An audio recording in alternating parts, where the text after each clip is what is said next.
All right, good evening, everyone. You're listening to Red Pill 78. I am the corruption detector, and this is your Red Pill News. Hope everyone's having a lovely day. Sorry, we may have had a small technical difficulty right there at the very beginning. I started streaming and OBS just crashed on me. Everybody who's here tonight knows exactly what's going on. We've got the Deplorable McAllister herself, Linda Paris. We're going to have a great time, you guys. I'm so glad that everyone's here. If you don't know who Linda is, then you can go to the link to her channel in the description of this video below. I highly suggest that you guys go check her out. Before we bring her on, I just want to say hello to everybody in the audience and ask, please, you guys, for prayers for my Uncle Paul. He's having some health issues, and I just want everybody to keep him in their prayers every day. I see people from Missouri. We got Patriots from Kansas. Somebody's already talking about the SGT report video today, you guys. Oh, my goodness. I am going to try to get Justin Falk on the channel. That was incredible. Howell, Michigan. Hello, Bonnie. How are you doing? Let's see. Who else is here? From Alabama. Another one from Michigan. We've got people from Australia, saw another Kansas and Idaho, Pittsburgh, Sweden, Global Patriots, North Carolina, Seattle, California, Georgia, Illinois, Bismarck, North Dakota, Ohio, Salt Lake City. Hey, my buddy Methods is here. I saw Wheezy Girl was here. I saw Jojo K. Saw my mom. People from Montreal, San Diego, Richmond, Virginia, Delaware, Ohio, Wyoming, Wichita, Kansas. All right, we've pretty much got Patriots from everywhere represented in the stream tonight. So without further ado, guys, please join me in welcoming Linda Paris. Linda, how are you tonight, my friend? Hi, Red Pill. How are you? I'm going to call you RP if that's okay. RP works. RP works just fine. Listen, I am so glad that you are finally on my show because I want to tell a story. It's only been like a year since I've been making videos, and like one of my first videos that I ever made, it was about the Bush funeral. You shared it on one of your videos, and there was like tens of thousands of people that came over to my channel because you shared that one video. So ever since then, you know, I knew who you were before that, but like especially after that, I was incredibly grateful to you for introducing me to your audience. So I know that we have tons of people who watch both of our channels, and they are in the audience tonight. So just thank you once again for all of your kindness and everything that you do for the movement. Oh, well, likewise, I'm sure, because one of the things I think that is so amazing about this movement is the people. Absolutely. I mean, I know you've got a great audience and great subscribers, and we have a crossover, but just the support that we get from people, and then the people that are doing it, you know, that we're not, I think the thing I love the most about it is we're not competing with each other. Yeah, exactly. Yeah, no, it's like one big extended family, you know, and there's all, you know, it's YouTube. Let's be honest. There's always going to be some jerks out there, but more often than not, the people that watch our channels are people who have really big hearts. They're good people. You know, that's one of the things that I always was afraid of in terms of making my own channel. I was like, I don't want to put myself out there and then have just a bunch of trolls all over me. You know, there's a couple that I notice every time, but by and large, it's just a bunch of really wonderful people who I am so pleased to be able to bring information to and then share my nights with. Coming here on the weekends and being able to interact with these people, it's incredible. I'm so grateful to be in this position. I never ever thought that I would, you know, have a show on YouTube that people would like, that people would watch. Well, I just want to take this opportunity to tell you, and I come from a background where things are hyper technical. You know, I mean, I always say that one of the reasons I have artificial plants and pillows and stuff is because the news, they're trying to censor us. There we go. Okay, guys, you might have noticed that there was a slight break in the feed there. Linda was just beginning to say something, but it looks like the powers that be are doing everything they can to stop us from getting this message out. It should come back. And I do see that people may have gotten the stream back. We're just going to hang out for a second, let it catch up. Says that it's frozen. Hold on, let me see. Refresh. I'm going to tell people to refresh. All good now. Oh, it's good now. We're back. We're Oh, back. yay. All right. All right. So the trolls at YouTube are not going to keep us down. We've got this going. Well, thank you, Linda. I know that you, as a former professional mainstream media personality, you know what you're talking about when it comes to this stuff. You have a certain poise and grace when you're on camera. It's like I can tell that, there's something else there. It's a lot of people on YouTube, it's just a lot of random people, So, I mean, like, people have to find themselves. So I always had the feeling that you had done something like this before. You feel comfortable doing this. Well, actually, I have done this before. But let me finish. Because before we got cut off and everything, and I'm talking about RP's set and his presentation, because what just happened just now has the CIA written all over it. We had nothing to do with that. That's right. That was the deep state taking us down, trying to take us down. But no, I was just about ready to compliment RP on all his technical stuff, and then the thing went down. But really what I'm talking about is your green screen and everything, and your whole presentation. You can tell a lot of work goes into it, and it's always professional, it's always slick, and yet it has your own brand to it. That's what I like about it. You're not copying CNN, you're not copying Fox News, you're not trying to be like them. You have your own look, your own style. So, I just wanted to compliment you on your presentation. I certainly appreciate it. I definitely work hard on putting my best foot forward, because I know that people are busy.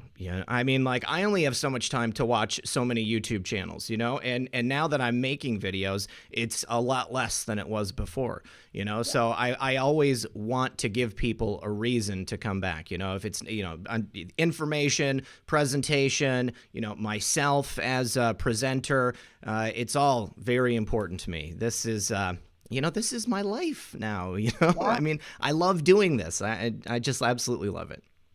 Well, you're very good at it. And you're kind of like me, because I did have a TV show before. I did produce a TV show in Atlanta when I was working for CNN. I also produced a TV show, and I've been on the air before, but I really kind of moved away from that and never really expected. I was working on being a writer. And when I first started doing these videos, I never put myself on it or in it. Yeah. And I noticed your first videos, we never saw you. Yeah, I was afraid to. Well, that's kind of the way I was too. I don't want to put myself out there and have all these people like, you need to fix your hair, you need to do this. Right. Yeah. But it hasn't been that way. Yeah. It hasn't been that way at all. Everybody's been so nice. Yeah, I was always, hey, Dana Finkler, what's up, buddy? Linda, real quick, I need to give a couple of thank yous. Wheezy Girl, thank you for that. John Marug says, White Hat Movement. Linda and RP, thank you very much. Thank you for that. And then Familia Barragan Fernandez, Barragan 44. It's one of those new stickers. Have you seen those, the Super Chat stickers? It has, like, it moves, or it's like a GIF. It's like on your phone. Oh, okay. So thank you for that. And then Dana Finkler, always keep up the great work. Where we bark one, we bark all. Thank you for that, buddy. And then Douglas Richard Moomey says, I am the quiet one that watches every day. Love your diversity of guests and your passion. Suggestion, try to get in touch with Yusuf L. from High Frequency Radio and Julian Assange. Jeffrey Epstein didn't kill himself. Try to get a hold of Julian Assange if you can. That would be a dream, an absolute dream if I could.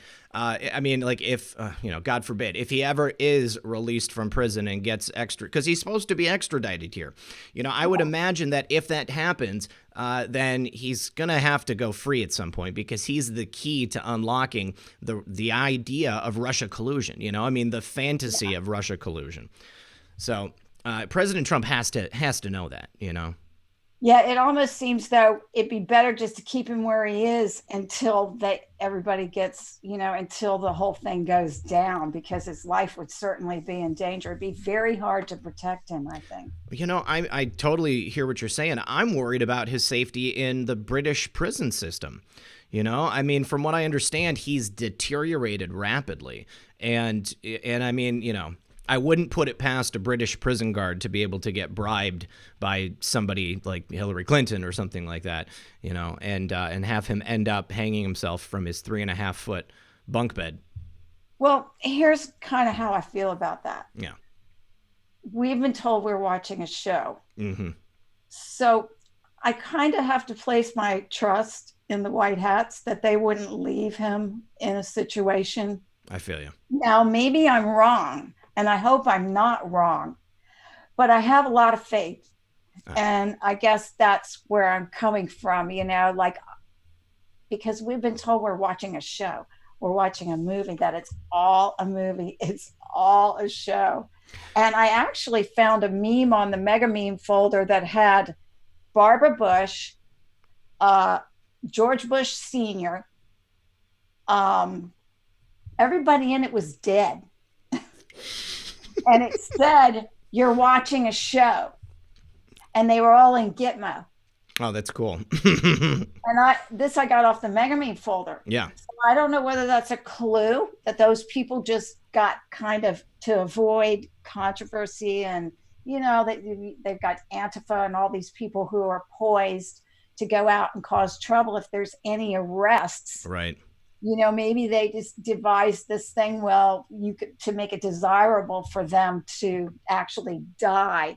And Q did tell us that the dead were going to come back to life. So that's an excellent point, Linda. That you're correct there. Real quick, let's see. John Attack says, "Thank you both. Where we go one, we go all." Cosmic Shy says, "Love you guys, The Great Awakening." And Jeanette Thompson, another one of those gifts. It's a clapping hands. Thank you for that. Philip spells upside down and backwards. Epstein didn't kill himself. And Familia Barragan, again, keep it up. Thank you for that, my friend. Mark Lemaster says, "Thanks for the great show Wednesday with Thomas and with Linda. I always learn something." And then last one from Love in Texas. I read we have a deal with the UK to hold him until extradition. I believe that is the case. You know, I understand what you're saying. I mean, I have a lot of faith when it comes down to this stuff too, but I'm also pragmatic, and I have to allow myself to consider all the possibilities. But when it comes down to it, I really do believe that we're on the cusp of something great. These sealed indictments are going to go somewhere. We are going to see arrests, I think. And then I've gotten reports from multiple people who have been deployed to Guantanamo Bay. The other day, somebody told me that the geriatric unit was completed. I reported on that months ago, earlier in the year, that they were building that. And then I had my friend Bob, he spoke with a guy who's a transport specialist. He's going to be taking people down there. They were told to accommodate over 1,000 new prisoners. And then the second one with the geriatric unit, supposedly they're mostly supposed to go into that geriatric unit. So they've basically made Gitmo into an old people's prison. And, I believe all that stuff's going to happen. And, and when I go back to Epstein, I think it's very possible that he's not even gone, I think that. Yeah. I absolutely think that, because just the whole reason that I just gave you for why I feel that way about Assange, they probably... If what you're saying about Assange, I'm thinking that they probably made some deal. If one hair on his head is hurt, yeah, you're going to be in trouble, but we're going to keep him here. I can totally see that. Yeah. But I think, first of all, I don't think they would put him in a place where he could commit suicide, number one. And I don't think they would put him in a place where somebody could get to him. But what I do think they would do is set a Arkansas trap. There you go. Yeah, I can see that. And if they can legally, because I went for a period where I followed a lot of live trials and stuff, and just because I'm interested in it, and working at CNN and all these other places, I learned a lot about law, and I'm just fascinated with it. Do you mean like back in the day of Court TV? Yeah. Oh, I was addicted to it. I loved Court TV. Didn't they bring it back? I heard they brought Court TV back. Well, that's what they've said. The early Court TV, where it was just the raw court. I used to go visit my grandmother in Florida, and I would just be glued in front of it. It'd be some trial about some guy in the Keys who walked into a bar and shot everybody up. And I would they would be talking about the most mundane things, like his mother would be talking about something he did when he was a kid. And I would just be hanging on every word. My grandmother would just go, "What are you watching? Why are you watching that?" But it fascinated me. But yeah, they said they were going to bring court TV back. Yeah. As soon as I heard that, I thought, let's hope that it's coming back so that they can do these show trials for everybody. Because that would be perfect. And I think it might be necessary. I mean, we've got 40% of the population in the United States probably that are not going to be able to get on board with the idea of what's happening, no matter what they're told, no matter what evidence they see. They'll always think that there is something nefarious going on, like in terms of Donald Trump. These people, they're not guilty, but I think they're going to need to see something like that with some evidence presented in order to feel, convinced and get some closure. And not pull, the Portland type thing that we've seen so often when people want to protest against President Trump or his agenda. And also, don't forget, a lot of these people are MK Ultra. I mean, we don't know how many people have been released from those underground bases. And when you start to research China Lake, yes, and that they have warehouses, I mean, this very idea makes me crazy, about it.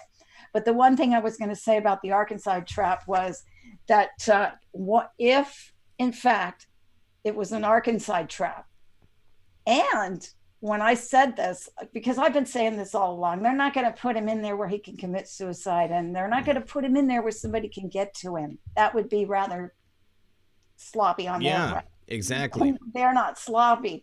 So my next thought was the Arkansas trap, because if they can prove the Arkansas and who was partying after Epstein died, the Clintons were photographed partying. Oh, okay. And, they were at a party. They were partying that right after he died. Interesting. Instead of mourning him. Yeah. And they were photographed partying him, partying. And now the DNA has come, the DNA situation where they didn't get DNA, or it wasn't his DNA, or they don't have any DNA. Yes, they didn't verify it was his body. Yeah. So all this stuff is making me think that it's an Arkansas trap.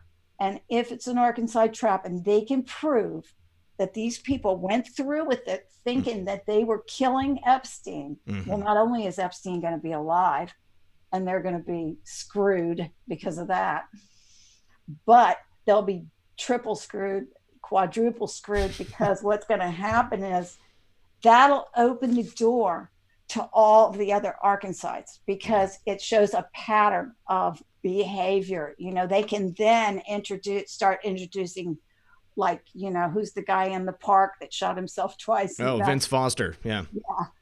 Like all of them, really. I'm glad you brought up Vince Foster. Actually, there was someone that I spoke with. It was a while ago, several months ago now. This individual had family that was directly involved in the case and wanted to come talk about it, but they were trying to get some of the documentation from back then because it wasn't something that they were directly involved with. So I'm going to go searching through my emails and see if I can find that, because that was one, even back then, I think I was in high school when Vince Foster was killed. And at that time, I remember thinking, this doesn't make any sense. I mean, he was shot in the back of the head twice. The first time that I ever thought about the idea of an Arkansas. I don't even know if they were using the term Clinton body count at that point. Well, I was pretty much a young adult and worried about a lot of other things. But I can see where, in looking back on that, it's like a lot of other things that have happened maybe since then that you can identify with, where you hear it, it happened. And then you also then start hearing stuff like he was shot twice in the back of the head. And you're like, how is that a suicide and all of this? But then suddenly you have to go pay your bills again, or right. You got to figure out some catastrophe or some drama that's happening on the home front. Yeah, absolutely. Or on your job, and it's like, you kind of forget about it. It slips through the cracks, That's what my daughter was born in 2001. So right around that same time, lots of big stuff was happening. We had, New York City, then we had, Iraq, all of these different things taking place, and then like every move that the George W. Bush administration made. I mean, it was like, I remember thinking that our civil liberties were being eroded away, but at the same time, I'm a single dad raising a daughter, and I'm in college, So the last thing that I was involved with at that point, in a serious fashion was the research and the paying a lot of attention to it. I do have a couple of quick thank yous. Candy De Leon says, I completely adore Linda Paris. May God bless you both abundantly. Please share the super chat money with sweet Linda. There you go. Hey, the puppy. Well, he's trying to get up here. Yeah. If you just heard some clanging, it was him trying to get up here. No, that's awesome. My dogs are asleep right now, but I should have locked him out. No. He's perfect. He's perfect for the broadcast. And then Mark Lemaster says, where we go when we go all. Great show tonight with Linda. I love the shows each of you do. Please tell Linda that Thomas has a QAnon flag for her and one for Tiffany Fitzhenry. I believe Jeffrey is in witness protection. Trust the plan. Mark made these really awesome QAnon flags. It's the United States flag with the 13 stars in the circle, and then it says Q, where we go when we go all. I've got it at home. And then Charmaine Marino sent a chat, but then retracted the message. Charmaine, thank you for the super chat. If you want to put that message in another text, then I'll go ahead and read it. And then Carlotta Listy says, blessings from Texas. Thank you very much, all of you. Linda, did you hear that Roger Stone was found guilty today? Oh, what do you think about that? It's almost like I was just listening to Dave from X22 Report talking about a lot of this stuff. And something he said I was thinking about Roger Stone, because at first it made me mad, very angry. I get angry all the time. Sure. That's my first reaction to everything. Is to get angry. Right. And then I calm down and sometimes I laugh depending on what it is. But this I got angry at. But then I started thinking, after I listened to Dave, that he was saying that all of this stuff that they're doing in this, it's so frustrating watching this stupid, illegal impeachment hearing. It's not even a real hearing, and they're up there acting like they are officers of the court. It's unbelievable. Yeah. It's like I said to Dustin in a video earlier, it's like they don't have any clothes on. And they're just standing there acting like they have clothes on, but they don't. But what did you ask me about? Oh, Roger Stone. The first thing I thought, I was like, another Trump associate getting, convicted. I couldn't believe it. Well, what Dave was saying was the way this thing is playing out, that this is what the only thing, and it goes back to what you were saying too, about a lot of people need to see this stuff to wake up. So I think this is the beginning of that, because that's what Dave was talking about, how now it's like everything that's coming out is about the Democrats. It's really about Joe Biden. The impeachment hearing is turning out to be about Joe Biden. And now that they're doing this questioning thing, it's like every time the Republicans question the witnesses, more stuff about Joe Biden comes out. Right, or Hunter. Hit the Bill Taylor the other day. The only thing to come out of his testimony, as far as I was concerned, was that he admitted that back under the Obama administration that he was concerned about Hunter Biden and Burisma. He wanted someone to look into it then. And then it turned, and then from today, I was talking with Methods earlier when Yanukovych or whatever her name was, former ambassador to the Ukraine, when she was being cross-examined, turns out that they prepped her on questions about Hunter Biden and Burisma back in 2008 or something like that. So obviously this has been on the minds of the Democrats and the former administration for quite some time. When Methods and I were breaking down the Roger Stone thing, I'm pretty certain that we were told that Roger Stone was among those that were planted in Donald Trump's administration. So who is Roger Stone an agent of? Well, there's a particular country that's only been mentioned once in the posts that they're saving for last. he would be an agent of the intelligence service for that country. So perhaps Roger Stone was a plant, and he was removed and convicted now. And this is not so much about prosecuting someone who was a member of Trump's team, but prosecuting, in fact, a member of the deep state, because he was planted in Trump's team. Got to remember also that Roger Stone and Donald Trump, I mean, they left on bad terms. I mean, Roger Stone was trying to, take all of the limelight. He wanted to put Donald Trump in power, but he wanted to be the one that put Donald Trump in power. He was the peacock. He was the one out there in front of everybody. And it really needed to be about Donald Trump. It didn't need to be about Roger Stone at that time. Well, I didn't know any of that, really. I hadn't heard any of that, or didn't know any of that about Roger Stone. I'm not a real follower of Roger Stone. I mean, I just know he's been supporting the president, but I hear what you're saying. There's a very interesting documentary I recommend you watch. It's on Netflix if you got Netflix, and if you don't have Netflix, I know you can watch it for free.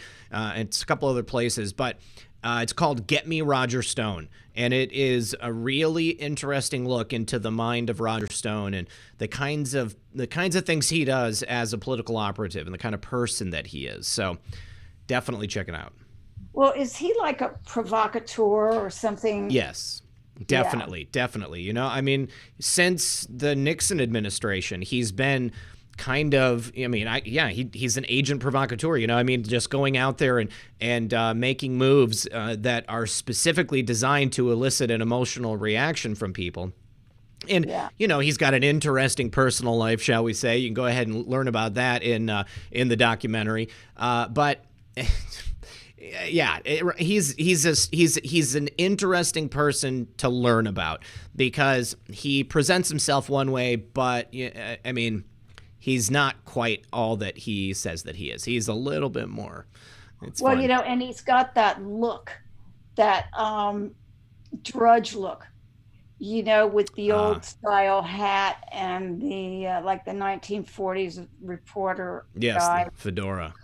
Or something. Like the Pulp Fiction guy, that kind of look. Yeah, definitely. So,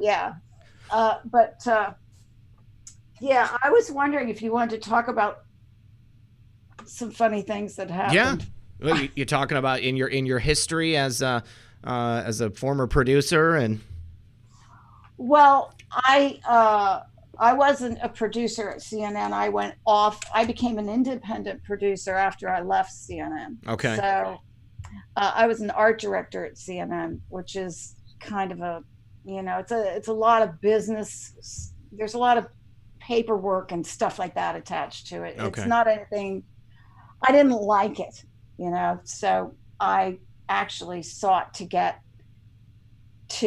go into writing at some point in time. And I wanted to do my own production. I actually went out to LA and lived for a couple years. Okay.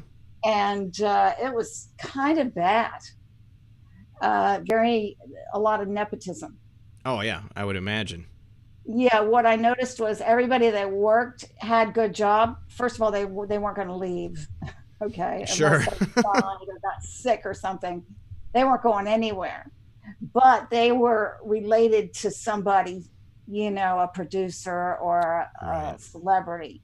So if they did leave, another celebrity's kid or whatever was going to end up in that slot. You weren't going to get it, even if you were more qualified. Sure. So I ended up leaving after a couple of years, and I went to New York, where I ended up working for a lot of the other, like ESPN and Lifetime, and I started freelancing up there because I didn't want to work for a television network. It's so much work. How much work it is doing what you do. Can you imagine doing it with somebody standing behind you, screaming and jumping and doing this, like shaking, like how they do, they like go like this, like while you're working. They won't say anything.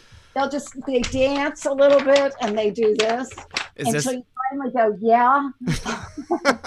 Like on the set, or they would come into your office and do that? Well, they come into the graphics area and stand behind you and shake their paper. It's like, Oh, I couldn't do it. And so you're supposed to turn around because their show is the most important show on CNN. And you have all kinds of personalities there, you know, a lot of little dictators and stuff around. And it's a lot of high pressure. You know, they want it like 5 minutes ago. Mm-hmm. Oh, and by the way, don't make any errors, spelling errors or anything like that, or else they're going to try to humiliate and embarrass you. Oh. So you're constantly on edge. You know, you can feel yourself the pressure go up when you walk in. Absolutely. But they cared about the product. That was the thing that now it doesn't seem like they. Now, I would like to make the distinction here. Would it be they cared about the consumption of the product, or did they care about the quality of the product? Did they just want to create something that people were going to want to, you know, have pumped into their TVs 24 hours a day, or did they want it to be pumped into people's TVs because it was so good? Well, here's what they wanted, and I do want to say this about CNN in particular because I worked there for so long, 17 years. It depends on the president. So Time Warner owns CNN. I don't know how they do the hiring of the presidents, but these people came in from other backgrounds. So you had, you know, Ed Turner was there, no relation to Ted Turner, but he was one of the first people. And he has his own history. He's no relation to Ted Turner, but he was the original president. Okay. And then they got this guy called Tom Johnson, who worked for USA Today. He was the president of USA Today. And the thing about him was he came in during the Clinton administration, and they gave him $1 million bonus his first year there. Wow. So not only was he making millions of dollars, but then they gave him $1 million. So he made a big brouhaha. He came in and everything changed. And so then this guy named Kaplan came in. He came from ABC, and he brought a lot of his own people in and fired a bunch of people. Mm. So, of course, whenever they have a new turnover. Yeah. And I'm not sure if somebody came in because I left in 2000 before Zucker, but then Zucker came in. Now, when Zucker came in, that's when all this stuff started. And Zucker is CIA. Yeah. Although I think a lot of them are CIA and have been CIA. I think Ted Turner was CIA, but it still, I think, goes down to the president. Like Zucker is the one that I saw in the Veritas that is driving all of this. Absolutely. Absolutely. And so that's, I think, the difference, because all of the other presidents came from news backgrounds. What is Zucker's background? I mean, he was just a television producer, wasn't he? I mean, he was like president of ABC or something, or was it NBC?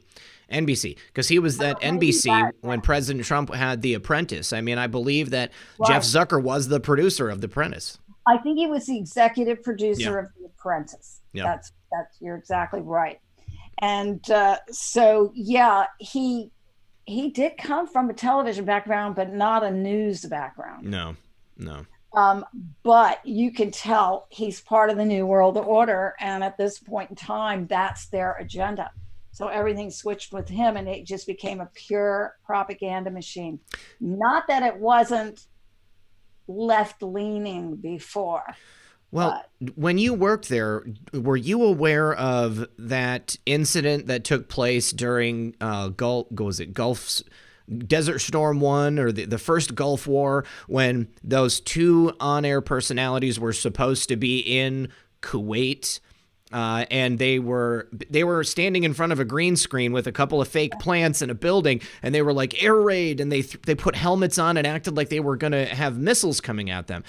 And then it was leaked without the Chiron in, you know, I mean, you couldn't see the picture and stuff, and it was just the green screen.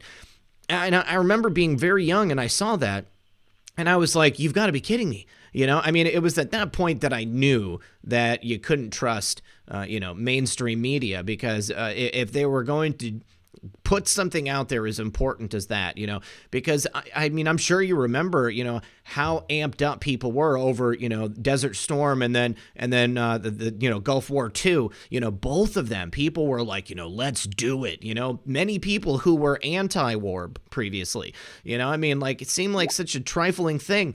But they sent people to die, and it was so fake, and everybody was part of it. They were all in on the joke except for us and the people who had to go fight. Yeah, and you know what's even doubly the reason I was laughing was because when you brought that up, and then it reminded me of all the stuff that happened before that disclosure, where bombs were supposed to be going off in the background. And they had to get under the desk and all this stuff. You know, it was like their life was in danger. And they would show the back, like the city getting bombed behind them. Yeah. But now we know it wasn't. They were just sitting there in the safety. Yeah. This is what they did. This is the kind of stuff they did. Were you aware of any of that when you worked at CNN? No, we thought it was real. Okay. And they actually had, we didn't know any of that they actually fooled the people that worked there too. Wow. And I think people were running through the newsroom, you know, acting like it was real, you know, like they were worried about the, you know, people over there, the reporters over there. And meanwhile, they're on the fourth floor. Yeah, exactly. They're not even overseas. I can remember all kinds of drama, you know, where like Christiana Amanpour was like out there with some tent and this is where out on the desert, you know, and it's really rough out here and all this, and you question every single thing you saw. You know, like there were moths everywhere and shit, and you wonder if they didn't have a box of moths. And there were so many of them. Maybe they let too many out. But you just wonder about every single thing that you've ever seen on the news after that. Definitely. You know, one thing, they got into trouble in '92 because they said something about sarin gas being put in the subway. I think it was in Japan or something. Yes, no, I remember that. Yeah. And oh wow, they had meetings, they had seminars, there were threats, there was like all kinds of stuff about accuracy, and maybe it had more to do with the fact that MSNBC had just came out and was like a serious competitor, right? And that Fox News took has always stomped CNN in the ratings, always. But every time CNN screwed up like that, Fox would make a big story out of it, you know. So maybe that's why they were so pissed off. I bet you. Real quick, I just need to say thank you to Q Patriot for Life. Thank you for that. Bob Bitherect, thank you for that. Candy De Leon says we all love Red Pill Dog Truman. The dog. There we go. Sorry about that. Ken Ham Radio says thanks for all your hard work. Someone should put the whistleblower name on a banner plane and fly it all over the skies for all to see. That would be great in Washington, D.C., and then it would be covered on the news. Shasta Acker says, amazing work, Red Pill Linda and Red Pill Dog XOXO. BHO HRC Whistleblower says, I love you both Kiss Truman. So Kiss Truman for BHO. And then Son of a Green Card says Central News Network. Yeah, definitely. The MK Ultra News Network. Hey Jude says Roger Stone's daughter was on Tucker. The family is under a gag order until sentencing in February. She was crying, asking the president to pardon her father. Meghan McCain tweeted that he should rot in HE double hockey sticks. Meghan McCain is an incredible hypocrite. Okay, she's out there attacking anybody who has anything but kind words to say about her father, and you know, for her to go and act like this, you know, I feel for Roger Stone's daughter. You know, I mean, like, no child should have to see their parent, you know, put in prison. And in Roger Stone's condition, I mean, he's an aged man. You know, he's in good shape for his age. But he's going to spend the rest of his life in prison if he goes there. He's looking at 50 years. So, yeah, I really hope something is done about it. But, you know, I'm also hoping that there's more to it than just what we're finding out. Well, I'm wondering if the president isn't going to pardon him because it's lying. And look at all these liars.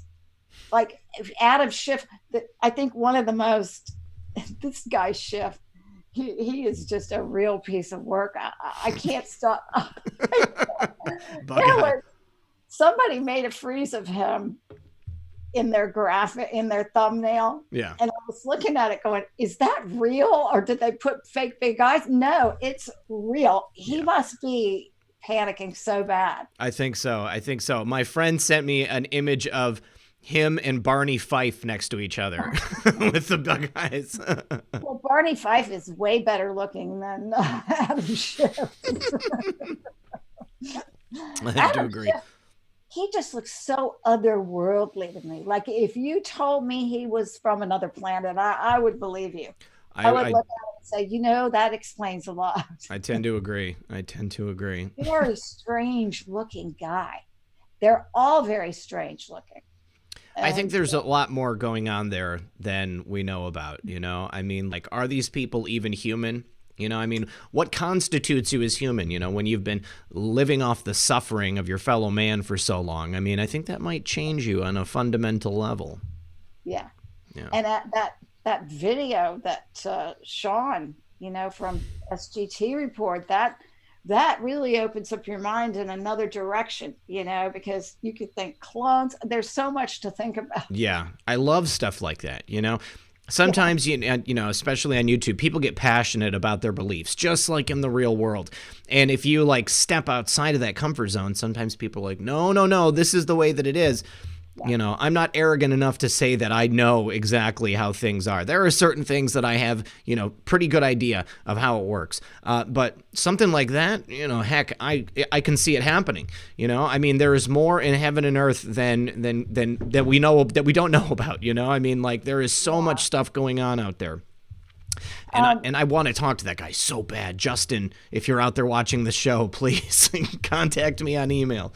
Yeah, that was so interesting. Yeah. And just for anybody who didn't see it, if you watch SGT Report, it's about interdimensional beings. And they talk about Aleister Crowley, who this was what I was, the subject of Aleister Crowley always confused me because he's such a loser, and that yet they hail him as such. He's like their god or something. Yeah. And I was like, why do they look up to him so much? And somewhere I heard it or read it, that it was because he had managed to open up a dimensional portal. I had heard that before too, And something happened. And I think what they talked about in this video was that happened to Crowley, that he stopped in the middle of it and left the portal open. Oh, that was Jack Parsons. Yeah, that happened to Crowley too. Yeah, That Jack Parsons guy sounds like a really interesting character. Yeah. Well, did you see that show that he was talking about? It's like Strange Angels. It's on CBS All Access. I had seen previews for it months ago, and I talked about it on the show one time, but I was very surprised that they were making a show out of that. I mean, it's definitely something that I'm interested to know about, but it sounds like a strange choice for a television show for CBS. Well, there's a lot of disclosure going on now, and you got to wonder about these people, these creatures, whatever they are. They practice this sort of religion, and I think he touched on it a little bit, but they have karma laws, and they have broken just about all of them. Oh yeah. So I don't think they want to die.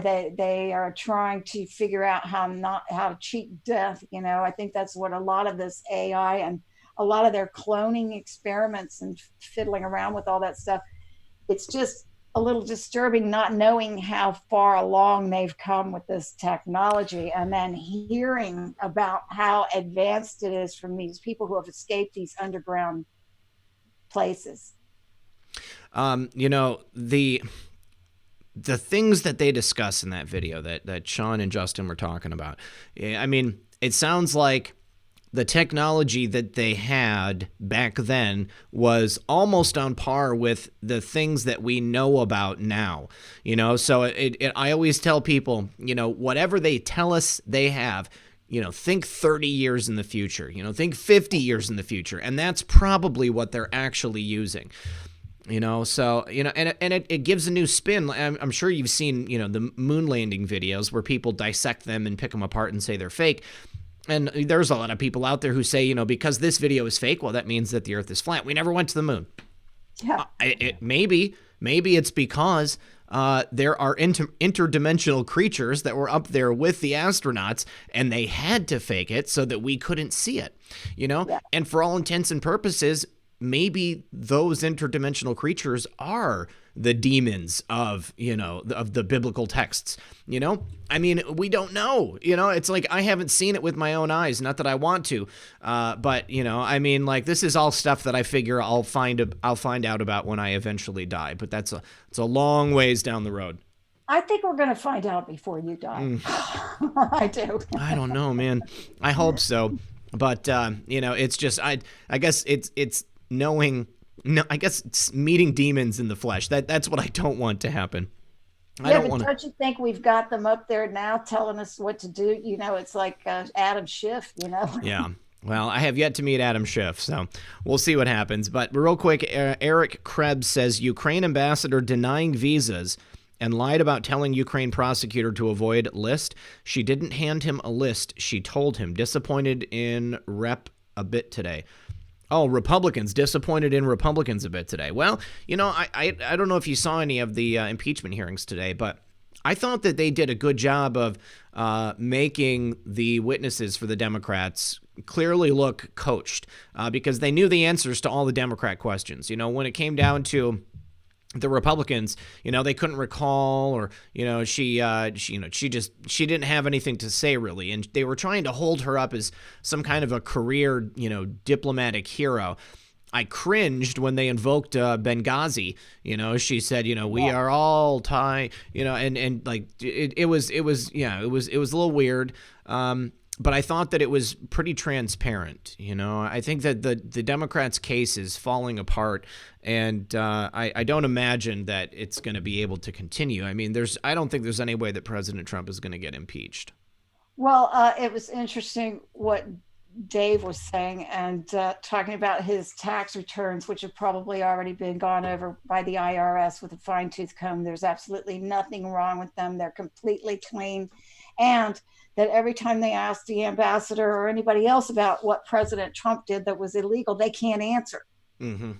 But they managed to get information about Biden and his son out of these people. And I think that's more to the point of what they're trying to do is the Republicans are trying to get the Biden information in there and then also get the point across that she couldn't.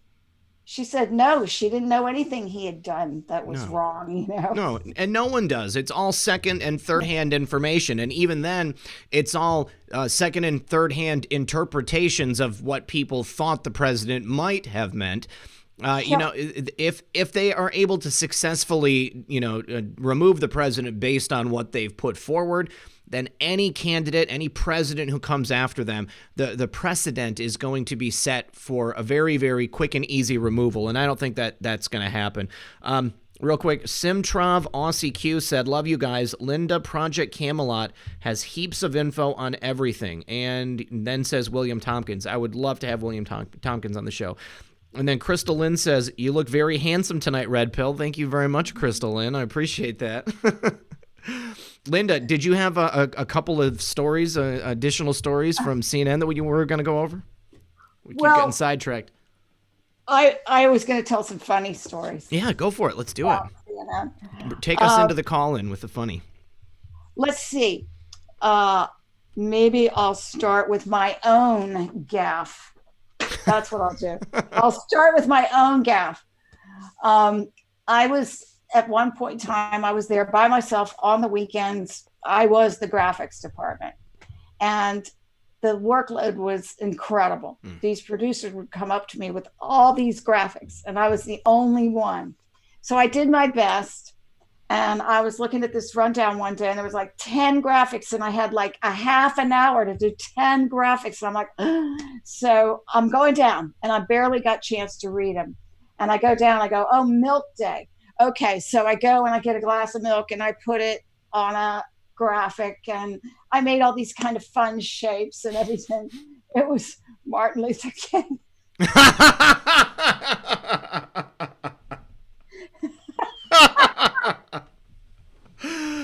MLK, not milk. It was MLK Day. Well, listen, let me tell you something. Years later, I'd be on Facebook. I'm not on Facebook. I haven't been on Facebook for at least 3 years, but I was on Facebook for a long time. And every Martin Luther King Day, don't think because there's a lot of people from CNN on Facebook, and they go, oh, happy Milk Day. They just could not wait to wish me happy Milk Day on Martin Luther King Day. Oh my God, that's amazing. So I have another one if you want to hear one. Keep going. Keep going. Bust them out. Well, this one's hilarious. On January 9th, 1992, George Bush Sr. Now, this is kind of interesting because I actually wanted to look up this date. And I said, well, happened right around the time when George Bush, he was somewhere and he just dropped. He just passed out. Oh, it was in Japan. Wasn't he in Japan? He passed out and puked at the table? He puked at the table, right. He vomited at the table. And he fainted at a state dinner. Yep. Well, they've got pictures of him. He looks like he's dead. Yes. I mean, he's just back there. He looks like literally like a corpse. But he fainted at the table.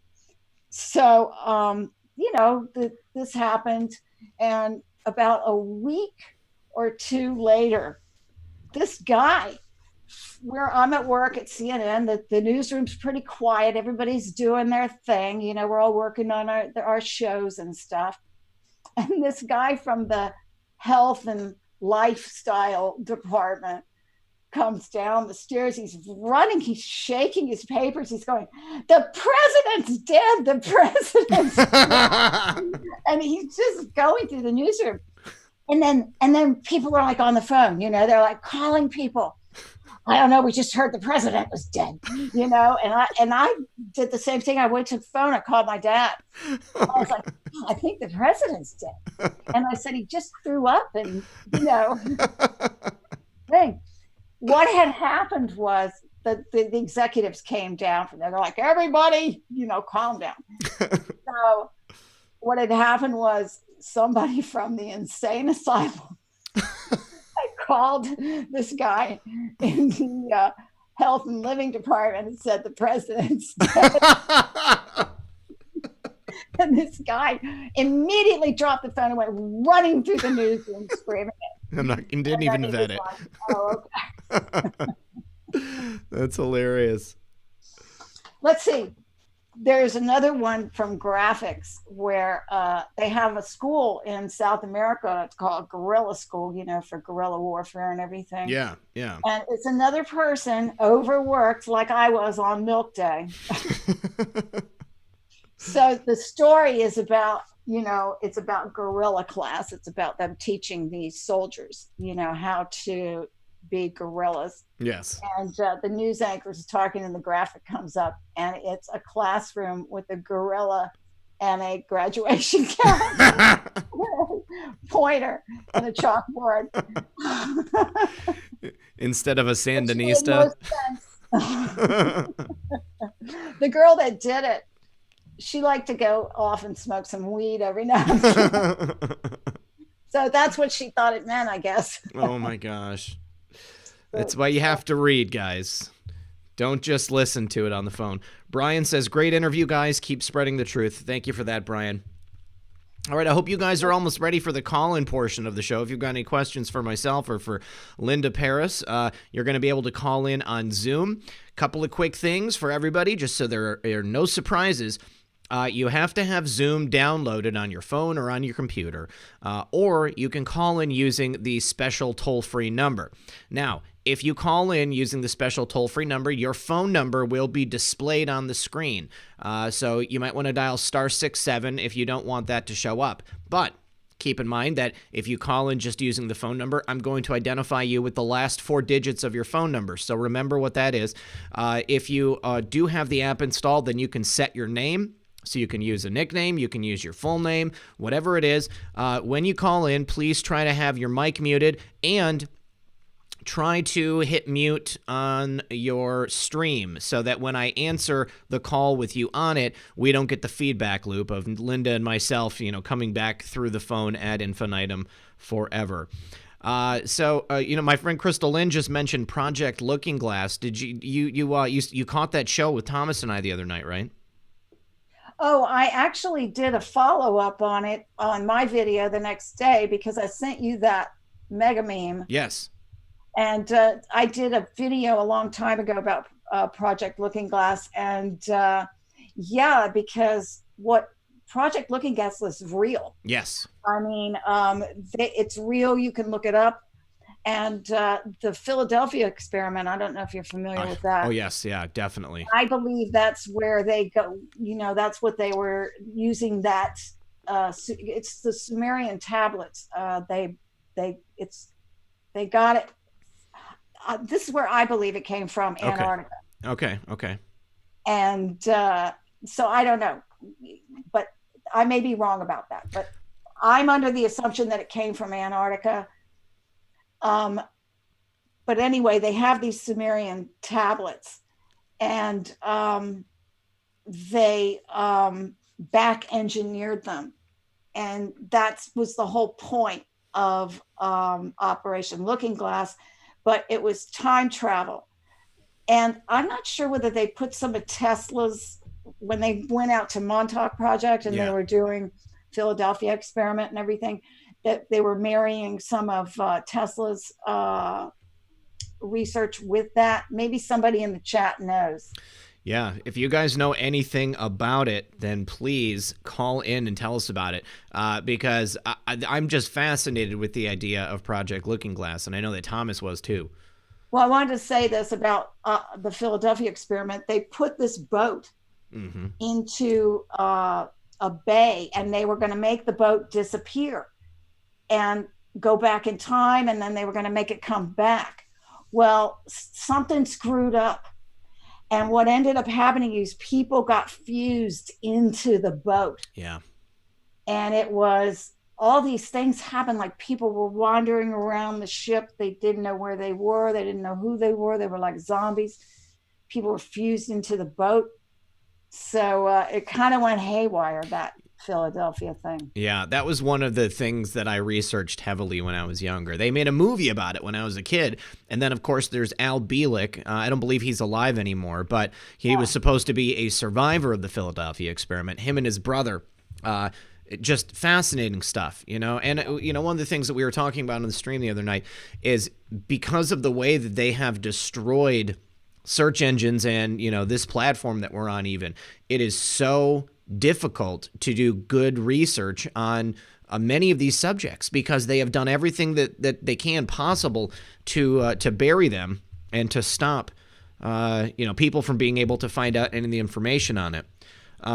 You guys, I just want to let you know I'm going to go ahead and throw that Zoom link into the chat right there. I'm also going to throw in the phone numbers if you want to call on your regular phone. And we're going to go ahead and put that in there. I'm also going to put it in the description of the video. I saw somebody say something about 107. Linda, did you hear that there's a person who is going after Juan? They're making some claims saying that Juan is claiming to be JFK Jr. and soliciting money from people. This was actually a letter that was sent to Carolyn Kennedy. And, I don't want to say this person's name on the air because they are relentless, and I do not want to bet on their bad side. But none of that stuff that was in that letter to Caroline Kennedy is anything that I've ever seen. I've never heard Juan say that he's JFK Jr. I've heard a lot of other people say it. Never said he's JFK Jr. Yeah, and he's not on social media, and he doesn't. I've never heard him solicit donations either. So no, he doesn't need donations. No, so I don't know if I thought maybe this person was getting him mixed up with Vincent Fusca or something like that, but maybe. I mean, because there's a ton of accounts out there. People are opportunists. Like there's a lot of people out there saying that they are, this person or that person. There's a really big account on Twitter that apparently just got taken down. I the Spy. Have you ever heard of him? Yeah. Yeah, well, I'm not going to say out loud what happened, but I've got some screenshots of the notification. Apparently, he is under an injunction and no longer allowed to post on there. He was arrested, and his computer was seized with some disturbing images and videos on it. The kind of thing that you would not expect someone involved in this movement to have on their computer. Yeah, some really, really horrible stuff. But a lot of people, when they found out about that, they were, jumping for joy because he gets on a lot of people's nerves because he definitely does claim some crazy things. When he first came out, there was one point where he said that he was involved in a shootout, like rescuing Julian Assange or something like that. And then he posted some pictures of himself in the hospital, but it was like with Snapchat, and so he had like a filter of like a buff body over his body, and all these people were like, "Oh, you're in such good shape." It was hilarious. Well, look, they're going to have a lot of.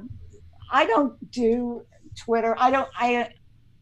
Instagram. I stopped doing Instagram mainly because all of my left-wing leftist.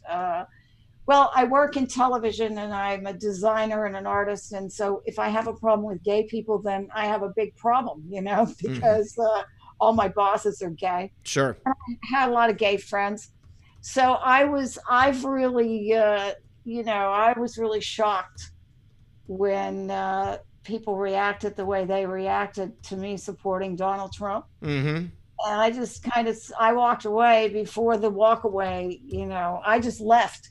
I left Instagram, I left Facebook, and I never looked back. And that's kind of the way I did much the same thing. I had a web design company, and when I came out as a Trump supporter, I lost all of my clients, literally every single one. And because they were all Democrats, they were not okay with the fact that I was openly supportive of the president. And same thing, like my sister doesn't talk to me. It's really sad when it comes down to it. But I mean, I want to be able to be honest about who I am, in the same way that like everybody else, all of those people, they want to be honest about who they are. They don't want to have to hide themselves. I don't want to be in the closet as a Trump supporter. I mean, like, it's ridiculous. It's ridiculous. And, I mean, I would also, no matter anybody's, personal decisions they make in their own lives, I would never deny someone the ability to work with me because I don't agree with their own personal decisions. I mean, as long as whatever they're doing doesn't harm me directly, like, whatever, do what they want. Oh, we do have our first caller. Trisha Barton, you're on the line with Deplorable McAllister and Red Pill 78. How are you? Are you talking to me? I am, Trisha. That's right. Well, there's a big delay here. Oh. Yeah, I just wanted to let you know that when you do talk to us, we have to answer so many questions before we can even connect with you. Ah, okay. Yeah, like the only reason I have my video on right now is because I went to Trump's event in Louisiana last night. Oh, how was it? It was awesome. Good. You should see my videos. I mean, I'm so close to him, and I was wearing this cap, and I put it down like this, and he looked right at me. Really? But when I put my cap down, my camera went down, so I couldn't see the expression on his face. How cool, though. It was very cool, and I have posted all of my videos from last night on Twitter. Okay. I'm Q Patriot. Q for Patriot. life. Okay. Oh, I know who you are. Okay. Now, was there a lot of like people with Q hats and shirts and buttons on? No. Okay. Well, there was one guy with the what is that skull-looking Terminator? He had a Terminator T-shirt. Yeah. Oh, the Punisher. Punisher. Yeah. What am I thinking? It's okay. But there were two women that were in the VIP section, and they were making motions toward my area. And finally I said, who are you talking to? And they said, you. And they pointed at my hat and they go, man, I love that Q. But, you know, so hardly any, and there was one guy, finally, he asked me, he says, what is that on your hat? And I said, it's a Q. And he goes, what is that? And I said, it's for QAnon. He goes, oh, okay. So he knew what that was. Okay. But this Q was something I did yesterday morning. It was something real quick. I crocheted that. Very cool. And then just sewed it onto the hat, because they won't let you have signs. They wouldn't let you have signs. They said. And then I get there and there's so many signs. But anyway, that's not why I called in. I just want to say, Linda, this is the first time I've heard you. You're great.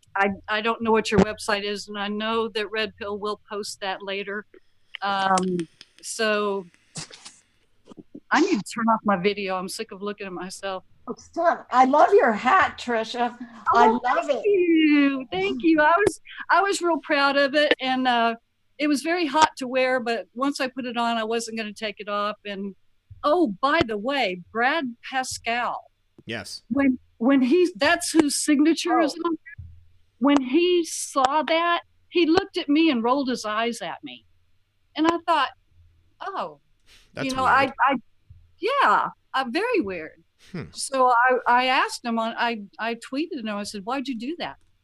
I know I'll never hear from him, but anyway. Well, you know, I mean, maybe the reason I asked if there was many people with signs and shirts and buttons is because I know that at select rallies, they're allowing them to come in, and then at other rallies, they're stopping them from coming in. And anytime you don't see them, I assume that they're trying to, you know, keep it out because maybe they have credible intelligence that there's going to be somebody who's going to be a disruptor, you know? I mean, because that'd be a very easy way for somebody in the deep state to come into a rally, you know, wear a Q shirt and then do something horrible. You know, so maybe, you know, you weren't supposed to have the Q hat and you snuck through and he was annoyed by that. But yeah, I don't know, you know, it's just speculation. Well, I was right in the front. I mean, I was right next to the pole or the bar that separates you from the walkway that Trump walks on. And there were a lot of people staring at me. I took pictures of them because, cool. you know, I'm going to do a facial recognition thing and see who they were. Sweet. But yeah. Anyway, thank you for all you do, Red Pill. You are, for a young man, you are very intelligent. You keep up with what's going on. I've never heard you stumble. And that's what is so cool about watching you. So well, thank you so much. Hey, and just so you know, Linda's YouTube is in the description of this video. But what I'm going to do right now is I'm going to drop the link to it in the chat box. So you can go ahead and grab it. I look forward to seeing her and getting wrapped up in more. I sit in my chair all day long watching all of you guys. SGT, you. Now I have Linda. I sit in my chair all day long watching. How do I get out of that? Oh, I don't know. I don't know why it started.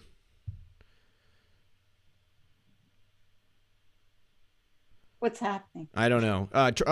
Well, looks like Trisha went to mute. Trisha, I'm going to go ahead and disconnect you. Thank you so much for making the call. We will talk to you on the next program. Appreciate it. Bye, Trisha. Up next, we do have Kelly's iPad. Kelly, are you there? Yeah, hey. I just want to say thanks to both you guys and love the deep subjects. My husband, his mother was worked for NASA, and she dated a CIA remote viewer at one point. Whoa. Really heavy duty, weird stuff. And he doesn't talk about it a lot, but I wondered about the difference. I was listening to the video. It was kind of funny because I found it the same morning you and Thomas found it, and then you guys come out with it on on the talk show. And but I was wondering about, you know, like from what he told me, it was more like doing, not trying to open up a can of worms here, but astro travel. Like he didn't really need anything to go anywhere and do anything and take pictures of government papers and that kind of thing. You're talking about the remote viewer? Yeah. Yeah. I mean, I'm familiar with it. Linda, do you know much about remote viewing? You want to comment on it? A lot of the MK Ultra victims that come out of these deep underground bases talk about it, and a lot of them are trained in it. I think Max Spears was trained in that astral projection. And actually, just speaking from a personal perspective, I remember when Russia was doing all of that research in this. It was like bending spoons and astral projection and all of that. Yep, I remember that. Yeah. So it's real. Go ahead. I said it's definitely real. I mean, you know. Oh, yeah. Yeah, and, you know, just a thought, you know, my personal beliefs are that nothing is done, you know, like everything is twisted by the enemy that God has created, right? So, you know, part of the thing, sometimes when I read Q and like the post he was talking about the other night where he said, you know, put on the full armor of God and that kind of stuff, you know, I think about, you know, in Christ, in him we move and live and move and have our being. And so it's like, you know, sometimes if you have a deep spiritual experience and you know, you have dreams of the future or things like that. I mean, like I said, this is opening up a whole nother can of worms, but it's like, what if the body of Christ was really awake enough to do the things that they're doing wickedly to stop things? Do you know what where I'm going with that? I know where you're going, and I tend to think I think that we have been taught to ignore that stuff within ourselves because it is a higher level of consciousness, and the more asleep we are, the less we believe that we have the power to do in this life and to become closer to God through those things. I think that the easier it is for us to be controlled. You know, I think that you know, like the idea of a sixth sense, you know, psychic abilities, you know, to foresee things, you know, prophetic dreams. You know, I think that all of that stuff is a gift from God, you know, and it's something that we have within ourselves. But again, we've been taught to ignore it and to kind of just push it away and to trust in, you know, hard science and, you know, abject fact, things that we can see in front of us. Meanwhile, the deep state uses all of it for their own wicked ends, like you just said. Yeah. I think the key is, and sometimes I think that's what Q is really trying to push us towards, is, you know, to go deeper into your relationship or seek out God if you don't know him, because that really is the highest weapons, you know. I can agree with that. I have a side note. Linda, I was watching some of your videos the other night about, this is a whole nother rabbit trail. Good grief. Maggie Nixon. Oh, yes. And I, at the time, and I don't know if you've done some more research where you found more pictures of her, but back in February, I was going to do a deep dive on this, and I got sick, ended up in the hospital, so I never put it together in a video or anything. But I got pictures. I got I was watching that, I think it was called Sea of Hope, and there was pictures of her, and that I actually got a copy of the tweet where she's saying at POTUS, like when she was on that trip, and he came to that Virgin Island wherever they were diving. And yeah, that was when they went on the boat, right? It was with Sylvia Earles, and it's like a beach, like a environment thing. Yes, yeah.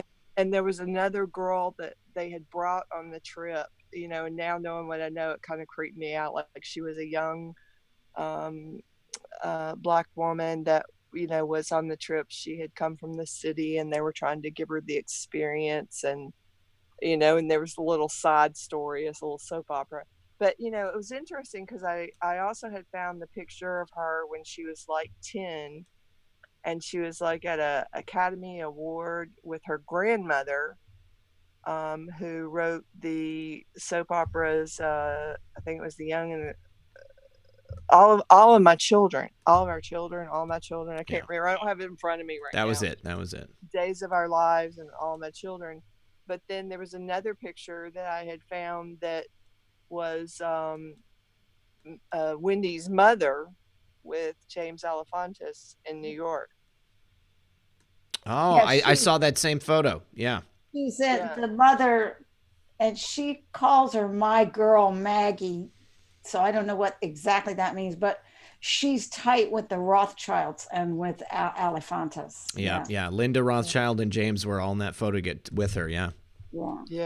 So was there any more that you found on that of what, you know, has happened to her? Or I saw, last I heard from her, she was she had a GoFundMe put together because she had some type of a nervous breakdown and she was trying to go traveling the world. I haven't seen any pictures of her myself, but that was the last thing I heard from her. And Linda, have you heard anything beyond that? Here's what I know, that something happened at that hotel involving her. At the Standard Hotel?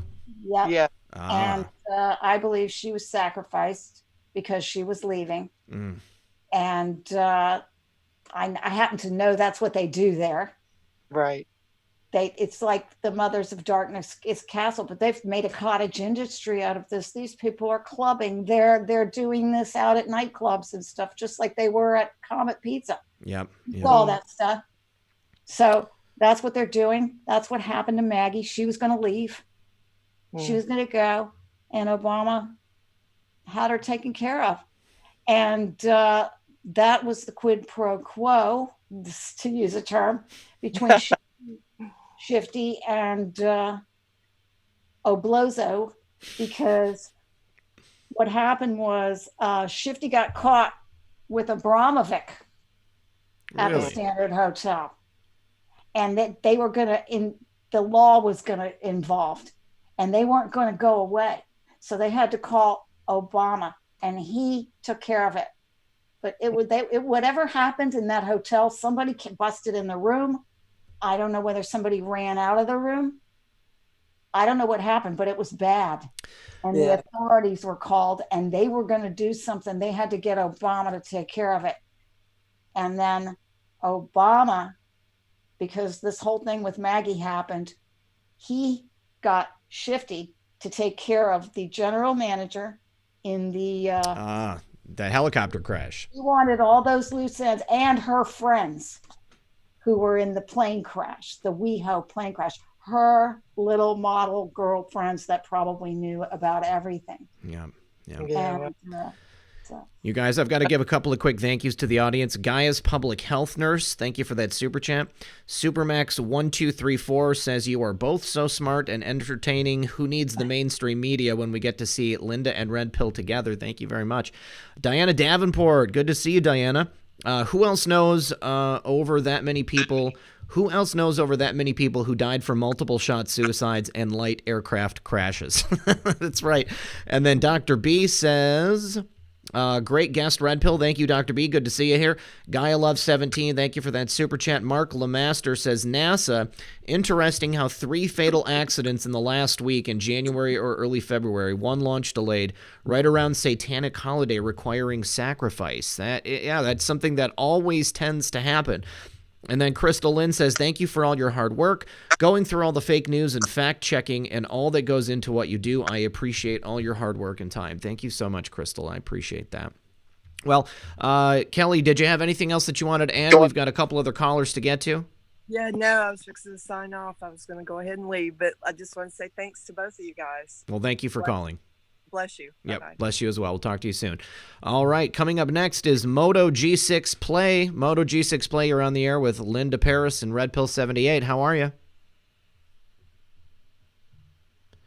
I think he's frozen. Yeah, maybe, or maybe getting the microphone working. I can never tell if it's someone who's got just their image, just their picture on there.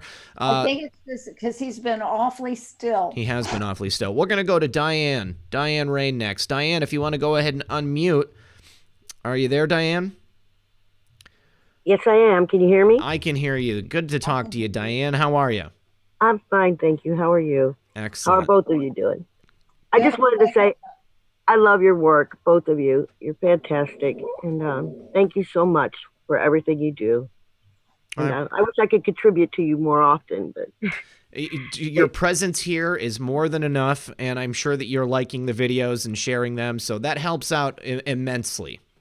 Well, I just wanted to say thank you. Well, thanks for calling, Diane. Oh, look at Truman. Is that a doggy diaper? Yeah.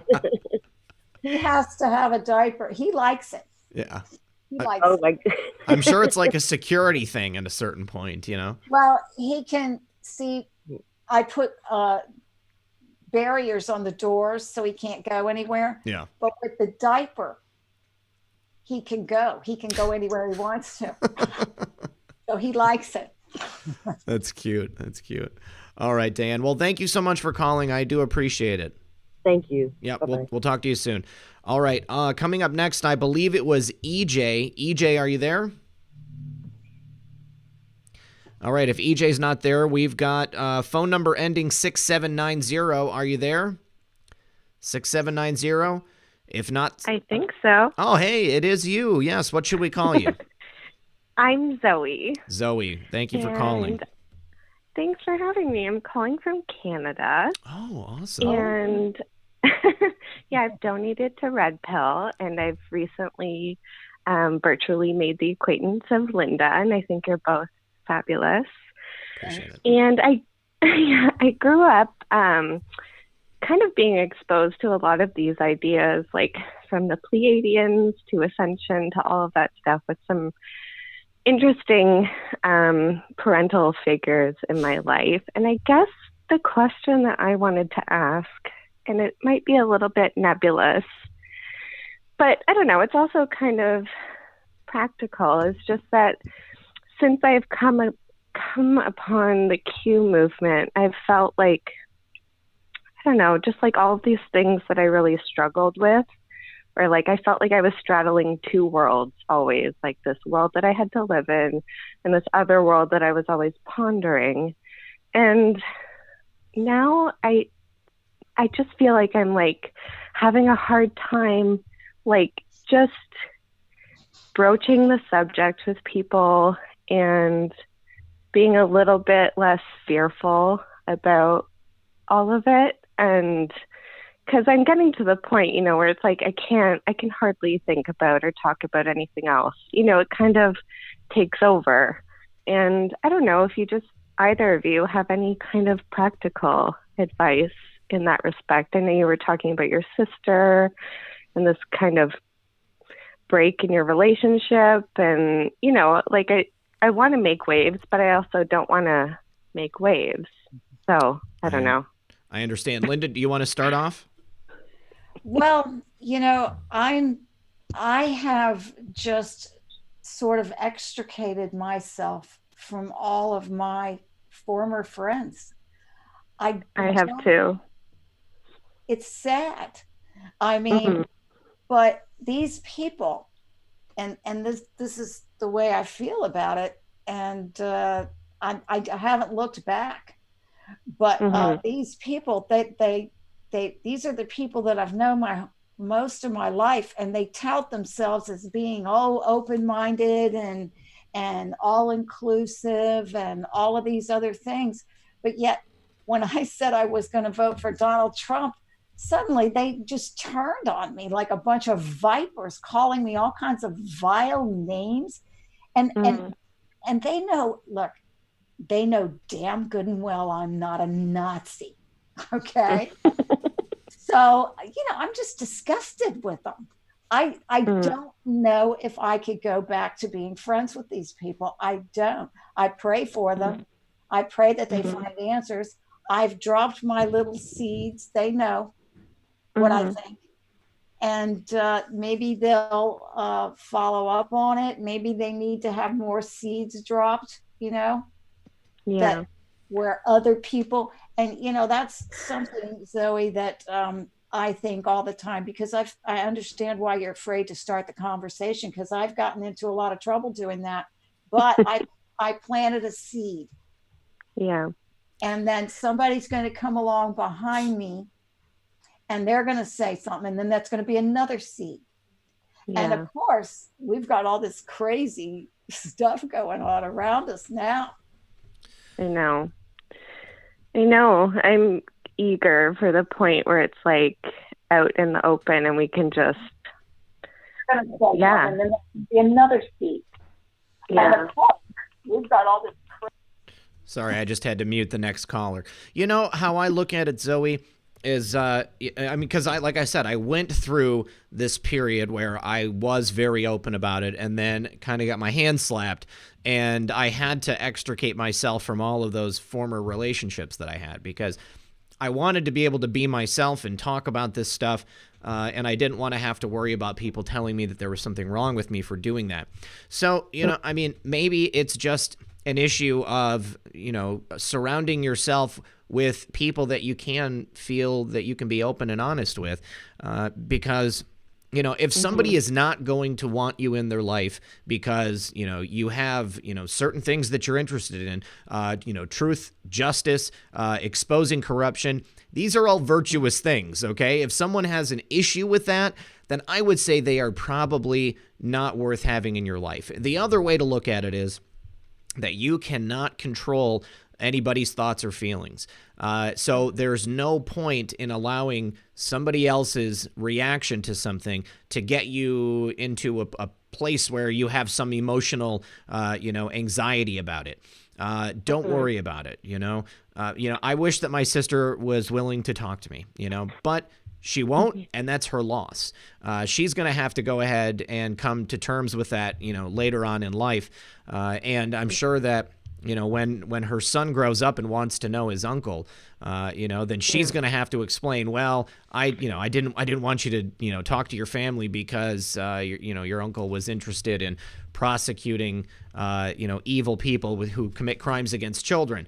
It's an indefensible position. And, unfortunately, it's something that, these people are going to have to come to terms with.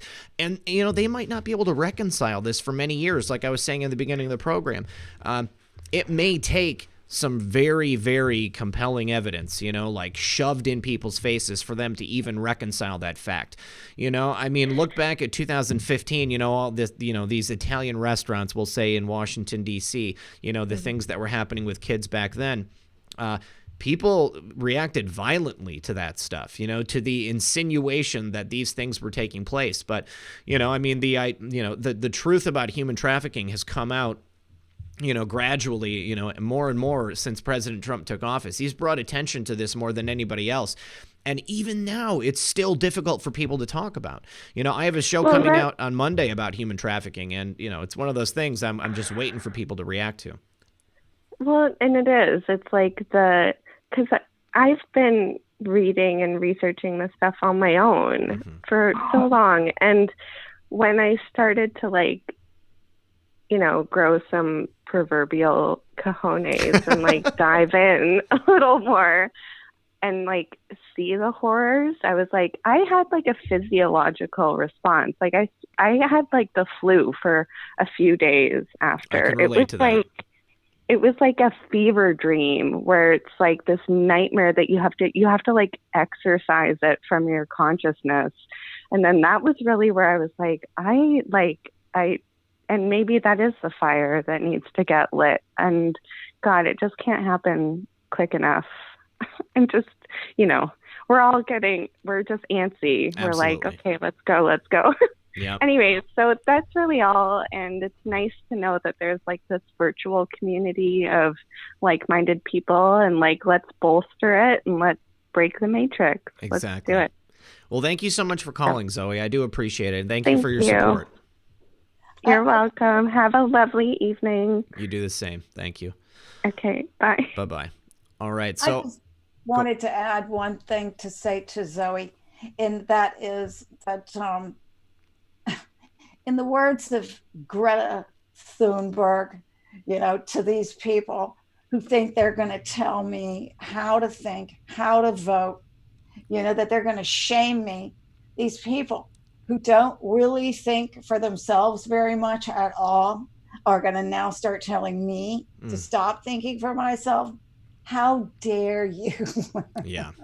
How dare you? The irony of the situation is completely lost on them. So I totally get it. Okay, so up next, Aaron, have you got your microphone working, buddy? Can you hear me? I can hear you. Aaron, you're on the air with Linda Paris and Red Pill 78. What can we do for you, buddy? Awesome. Glad to be here. So on one of True Reporting shows, I participated in one of his live chats or live calls. And the topic I brought up was Anonymous, the hacker group. I'm sure you're both familiar with them, right? Oh, yes. All right. So when I brought up to True Reporting was I asked him if he believed that the hacker group Anonymous was part of this Great Awakening movement. And I asked that because they were the group that first red-pilled me in the early months of 2017 with all the memes they would post on Facebook. And quite frankly, a lot of the stuff that they talked about would eventually be confirmed by Q, which I found to be rather amazing. So I wanted to get your guys' take on the hacker group. Do you think they're part of this Great Awakening movement? Or do you think that they were their own entity and maybe possibly suffered the same fate as WikiLeaks, where they got compromised by the deep state? What are your thoughts? Yeah, I've got definitely some thoughts on that. I think the very nature of Anonymous lends itself to the idea that both things are possibly true because there's no central anonymous group. You've got basically anyone who wants to self-identify as part of the anonymous collective. They can do that because there's no anonymous central office. So I think you've got people who identify as anonymous who are anti-Q. You've got people who identify as anonymous who are a part of the Great Awakening. You've got people who might identify as anonymous who have never even heard of the concept. And it's kind of, it's a diaspora, if you will, I mean, it's kind of spread all throughout the world, and it's, many different types of people. I think that if we're talking about the idea of an official anonymous, I'm sure you remember, what was it, Sabo and his crew, they were infiltrated by the FBI several years ago. I think that there was, a more structured anonymous, but even back then it was still, decentralized. So Linda, what do you think about it? I think that's totally possible. And I for a long time, I wondered about a cicada having something to do with QAnon, because it seemed like there was cicada and then QAnon came on the heels of cicada too. But yeah, I think it's possible that Anonymous, because like what you just said, got through saying about Anonymous being not just one group of people, but a lot of different people under the same umbrella idea, I guess, or concept. Right, and probably some government agent provocateurs acting as agents of Anonymous out there specifically trying to sow, division and distrust. And, Aaron, did you see a couple months ago when there was Anonymous had the Operation Q and they were, supposedly Anonymous is coming for Q. But, Yeah, I saw that. Yeah, I mean, all you need is like two people, saying that we are Op Q and we're going to take down Q, and it doesn't mean that it's, some, grand designed scheme to try to remove Q from the scene and stop the Great Awakening. It's ridiculous to think that they would, Sorry. No, go ahead. But just on what you were saying about that, it would be a good place for them to kind of lose themselves in there and play around with whatever they were doing. So I think it is a really good thought. They could hide. Yeah. What do you think, Aaron? Well, no, I was just going to say, the incident that you brought up made me wonder, what if they suffered the same fate as WikiLeaks, because we all know what happened with Oh, yeah. that. But if I could mention a couple of really mind-blowing proofs that Q would later confirm. Please. I first heard from Anonymous that North Korea was controlled, since its creation, was controlled by the US. And at that time, when I first started following Anonymous, I knew nothing about the deep state. I was in the early stages of my red pilling moment. And so I just didn't believe that. And later when Q confirmed it, my mind was blown. And they basically, what Q said about Alex Jones were confirmed. Anonymous has been saying the same thing. And so it just makes me wonder, what other things that if they said were true would be amazing are also true. Like Anonymous also talked about, and I brought this up on your live call last weekend about the age regression. Anonymous talked about that being in existence. That's right. They talked about, the whole UFO stuff that is becoming a little more, we're seeing a little more of that in everything. And they even talked about the same thing that you in True Reporting talked about, Project Looking Glass. So I just think, man, there's all this knowledge that very few people are open-minded to coming across, and it just makes me, and I'm sure you too, feel like that we're among, the fortunate few, with those numbers growing, and eventually it'll be worldwide, and it'll just be amazing to see what becomes of this world in the coming days, right? Absolutely. And I think that more than likely there's a lot of overlap. I mean, like there are more than likely people who started out among Anonymous or counting themselves among Anonymous who then, also suddenly became part of like this whole Q movement, and now they maybe self-identify more as Q. But, because I mean, I guess at one time, I had like a Guy Fawkes mask. I was out there, talking about it with people. And then, then it kind of, you evolve, and you find yourself here amongst, a new set of friends. Absolutely. Well, yeah. There was a lot of people out there, that I keep going back to what Q keeps saying, you have more than and I think there is a lot of other resources out there, and Anonymous could definitely, just because of the whole nature of it, that it is a bunch of people, and Q could easily hide inside of this group of people and coast. Absolutely. I just wanted to mention one thing before I go about what you just said about you have more than you know. I really think that there's a lot of meaning to that. We have more like Q drops than we know to, get the answers. I also think, because Q says everything has multiple meanings, we could have this potential, like it's like some kind of power within that we never thought we had, because if you think about mind over matter, the law of attraction, if you believe that stuff, we actually really might have a lot more than we know. We might, they always talk about we only use 10% of our brain or whatever it is. Well, imagine if we could use 50+% of our brain, then Q saying you have more than you know might make a lot more sense. That's just my take on that. Would you both agree? Yes, absolutely. The there's no end in sight for the Great Awakening as far as I'm concerned. It's not just realizing that we have, this evil cabal, these overlords ruling over us. I do think that it's what's possible within ourselves. So yes, if we could use 50% of our brain, I'd probably just be levitating all over the house.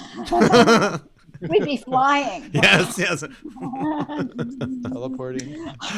Love Awesome. it. Thank you both for your time. I really appreciate it. And Aaron, thanks for calling, friend. I'll talk to you next time. Yeah, take care. You too. Bye-bye. All right, you guys, I need to do a couple of quick thank yous for the audience. My buddy Son of a Green Card says, thoughts on Hensel arrest. I don't know anything about the Hensel arrest. If anybody knows what our friend Son of a Green Card is talking about, please tell us. Thank you for the super chat. Alan Mockin says, RP, at least your mother is with you. By the way, where is she? And I chatted to my mom. She is here. She's been listening. Marianne Perez, thank you for that super chat. Then Les Scrapino? I'm sorry. I mangled your name, but it says, I'm very new at this. I went down the rabbit hole 21 years ago, and it's a warren down there, but just recently I've braved this. Keep up the great work. Well, we're glad you're here. if you went down the rabbit hole 21 years ago and you've only just come back up, then I don't know. Were you afraid? I mean, was it a self-imposed exile? I know for me, Linda, at a certain point, I felt like I just got too deep into all this stuff, and I kind of scared myself with it because it was impossible for me to think about anything else. You know, once I realized how deep the rabbit hole went and that everything was connected, I just kind of wanted to withdraw from the world because I felt powerless. You know, I felt like there wasn't much that I could do, and all I was going to do was alienate people in my life, you know, and just push people away because nobody wants to hear that stuff. Nobody wants to hear how evil everything is and how how hopeless things are. Well, you know, I think the thing that really was another major red pill for me, probably maybe the biggest red pill of all, was the WikiLeaks and the Alephantis Instagrams. Yes. I mean, it was like somebody was hitting me literally in the stomach over and over and over again, because it was one revelation right after another. And then the pictures, and then the video of that band, you know, that creepy band. Yes. What is it? Ape? Majestic Ape. Majestic Ape, yes. Yeah. It was I mean, look, I'm not a prude, you know, like I grew up and I went out clubbing and I did all this stuff and I listened to, you know, punk rock and all its music. And, you know, I've been a part of the scene, you know, as it were, the art scene or the club scene or whatever. I've seen a lot of things. Mm-hmm. But boy, oh boy, when I saw that, what they were doing. That's a different breed. It made me sick because I knew exactly what it was. Yeah. So you become obsessed with doing something about it. Yeah. You know? Definitely. All right, we're going to bring our next caller in. Your last four of your phone number, 3613. You're on the air, caller, with Linda Paris and Red Pill 78. Are you there? I have unmuted you. All right. I don't hear anything from you. I'm going to give you a minute to get your microphone. Oh, wait. Are you there, caller? 3613? They're muted. 3613, are you there? How about 4741? Are you there? Yep, I'm here. All right. Can you hear me? I can hear you, sir. What's your name? On the internet, they've got a few names for me. We'll leave it at Neo. How's that sound for this evening? Hey, Neil, thank you for joining us. Neo. No, Neo. Yeah, there you go. That sounds better. All right. Well, that's apt for the show. So yes, Neo, pleasure to be here with you on the air. I am getting some feedback from somebody's computer. Give me 1 second. How's that? Is that better? I think so. Yeah, that's better. Yeah. Okay, great. Okay, so how you doing tonight? I'm good, Neo. How about yourself?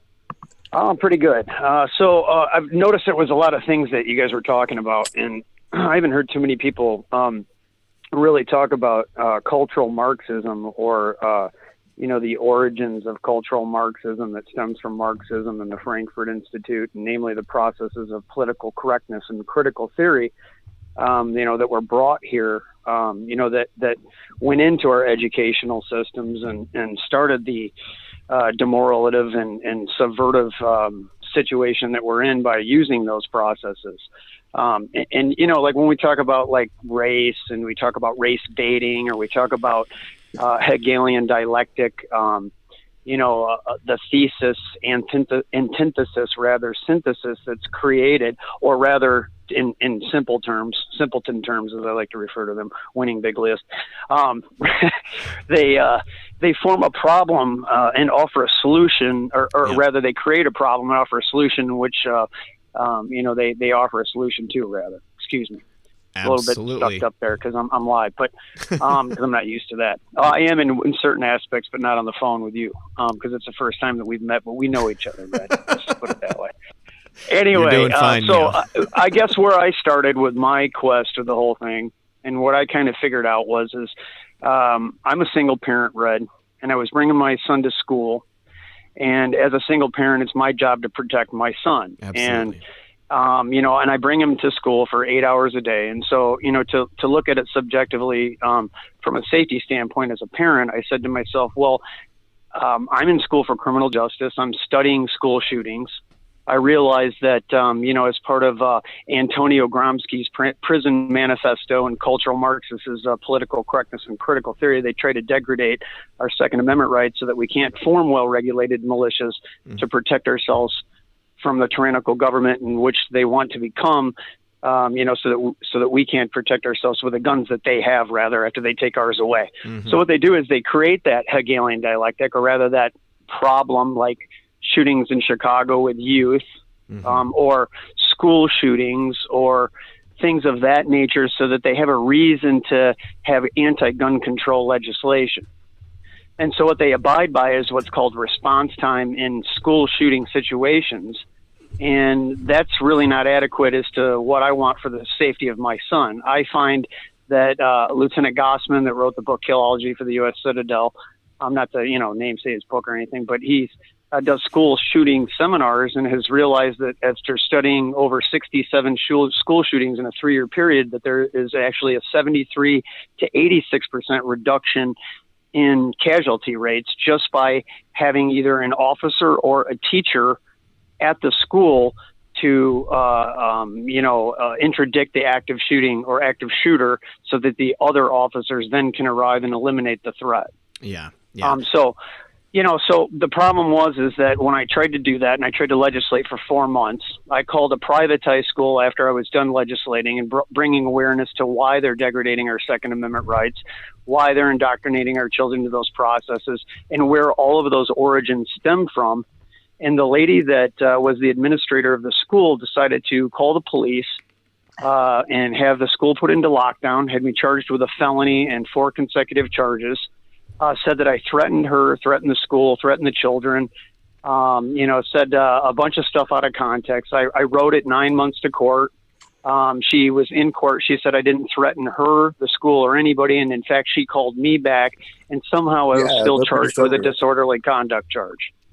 Wow. And so I wrote it to the appellate courts, and now I'm at the Supreme Court on half of a disorderly conduct, where I'm going to be basically being heard on the 16th of December. And I'd love everybody to follow that case. I sent you the information in your email today. And you guys really need to take a look at this, because it really will affect all of us, at least in the state of Illinois. And if they push it to the federal Supreme Court, as you know, our basic First Amendment fundamental rights come from our First Amendment. People, even the organizations in which we don't like Antifa, and people like skinheads and racist groups and things like that, should have a say, as long as they're not threatening and they're not hurting anybody and committing acts of terrorism. Everybody has a right in our country to have a say. We have the right to practice. That's what the Constitution and our amendments guarantee is, certain unalienable rights to not be enslaved by particular individuals, that stem from Bavarian Luciferianism in origin, rather Bavaria, Germany in the 1100s. Yes. So I think it's really imperative to see these processes for everybody to, the Great Awakening is to actually see the processes of cultural Marxism, because that's where we are now in socialism, and understand National Socialism, Nazis, that was sent the Gestapo over to the Frankfurt Institute because they were communists, and we exiled them here, where they had set up that indoctrinatorial campaign in our colleges and in our seminaries and our media especially. Yes. And they've been at a culture war against us because Marxism failed. The workers didn't rise up against the bourgeois class because they had more continuity and more love for their government, for their culture, and for their way of life. So, that's why they came up with cultural Marxism, was to degrade us from the inside out culturally, to change us culturally.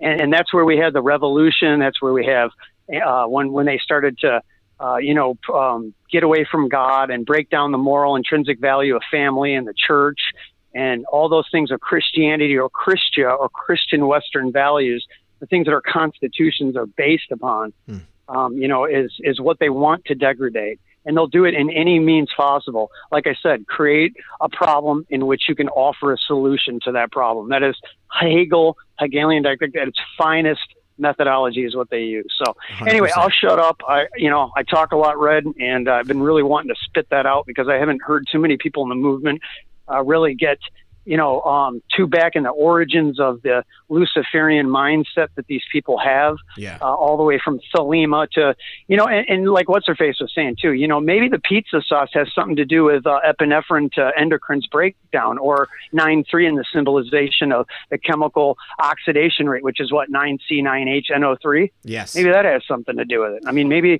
they're adrenochrome freaks and they like to have yachting parties and human traffic people through, bonded airports and weird islands, proving grounds. Anyway, you know what I mean? I hear you. Send me another email. Send me another email on this so that we can follow up on your case. Basement hotels, pool parties, everything in which anybody could, I guess, have their own personal God complex, rather. Yeah. I if that makes any sense to everybody. So, you all do have more than you know. We all are Q. Yeah. Where we go one, we go all. Absolutely. Exactly. And this is the way that it is, and this is the times that we're in. And we are changing things. We are doing something different. And people need to understand that it takes patience, due process. I would want that to happen to me. I'm hoping that constitutionally that the Illinois Supreme Court, really looks into my case and sees that the administrator of the school that maliciously prosecuted me, her husband is the former head of the Rockford Public School District. Mm. Well, so the guy that he gave the job, that I was legislating against, they didn't find it, as they put it in their financial, whatever. You have to legislate for that because it's not in our financial. And I'm thinking, you just put a $5.5 million addition on my son's school, and you're telling me that you can't. How about that? Maybe the two senators that are involved with the teachers union. How about the teachers union in 2016? Because I was arrested in 2015, so I actually had to watch Trump go through the exact same thing in the same processes, political correctness and critical theory being used against him, the same Hegelian dialectic with our border, the same Hegelian dialectic with school shootings that's happened since then.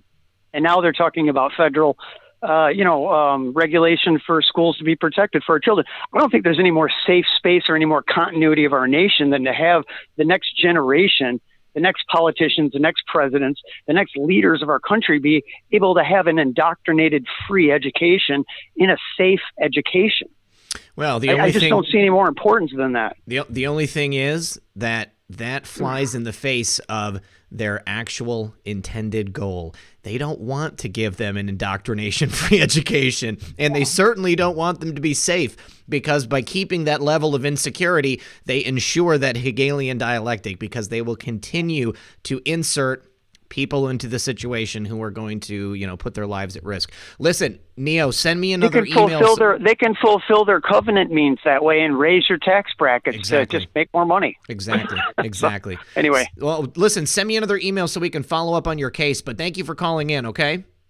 Yep, and don't let them drink our children. The pedo nail in the coffin's coming, folks. Stay tuned. Right. Grab your popcorn. Don't worry about it. We're on it. All right, brother. Peace. Have a good night. All right, so Liberty Thunder, you're up next. You guys, we've got 6 minutes left, so we need to try to squeeze these last three callers in. Liberty Thunder, do you hear me? Yes, sir. Can you hear me? I can hear you. Did you have a question for Linda Paris? Well, I got to be honest. I just jumped in and saw that you were live streaming, and I looked up Linda Paris, and I think I do have a question for her. But first, if you don't mind, I'd like to give a shout out to my brother Zach. He's the one that allowed me to find you. I also sent you an email, Red Pill. I sent you an email because I heard you on one of your recent programs talk about you possibly getting into the secret space program issue. Yeah. And I got two recommendations for you. One is the Dark Journalist. Oh, I know Dark Journalist. Yeah. Awesome. Yeah, he's good. Yeah, I just got off his live stream, and that's when I'm brand new to watching you. I just subscribed and followed you, so I didn't know you were going to be on tonight. Oh, no problem. But I just jumped from his live stream to your live stream because I saw you're on.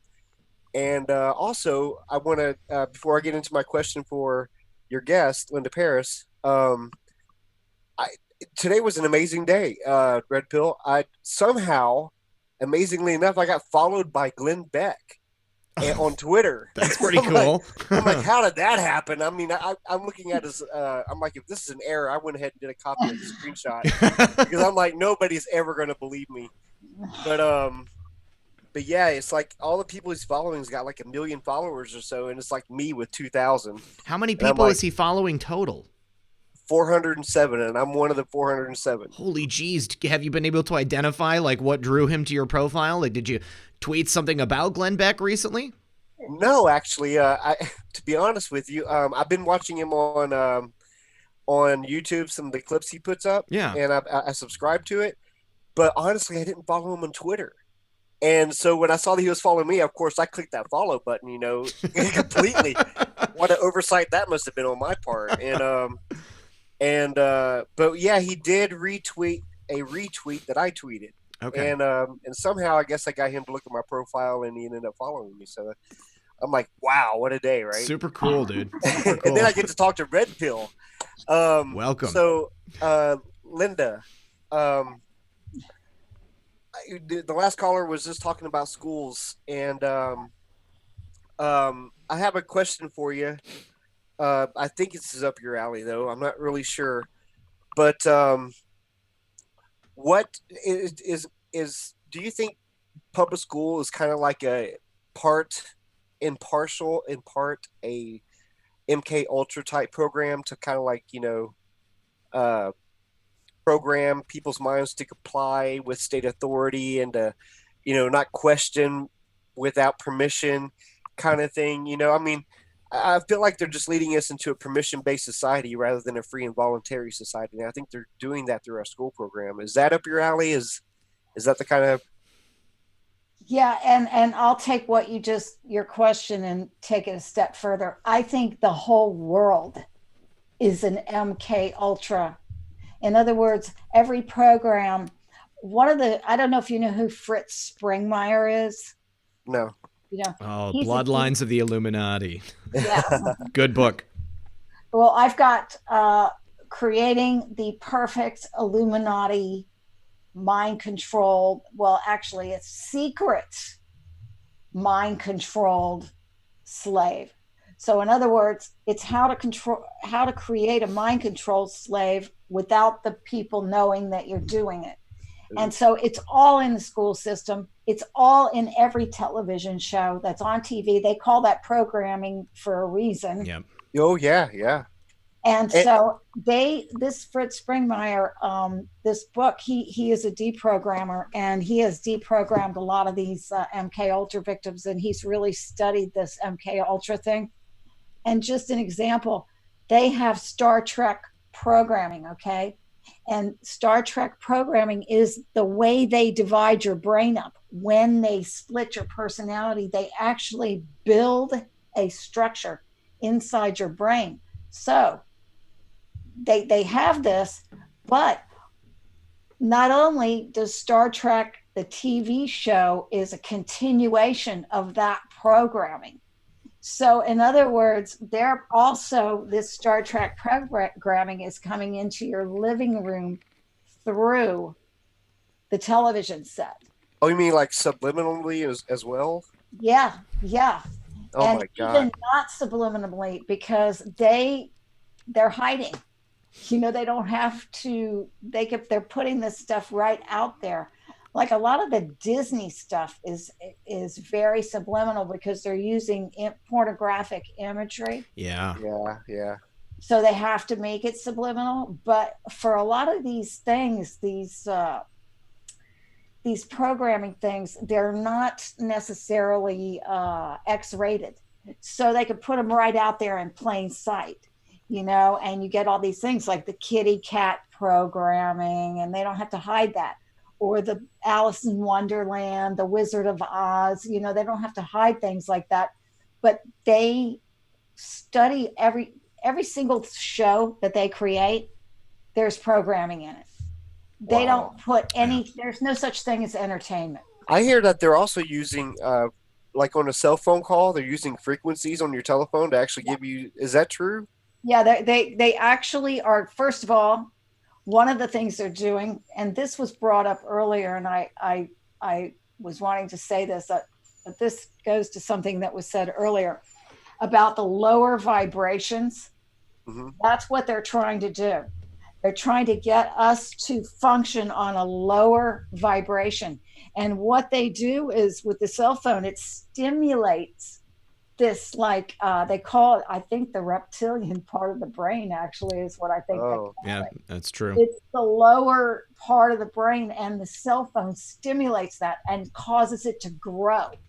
This like ape, like, animal like part of our brain where we're extra sensitive, we react, we're emotional, we act like apes, we act like animals. It's like that, like we act like Antifa. Look at the left. Right. I was just gonna say.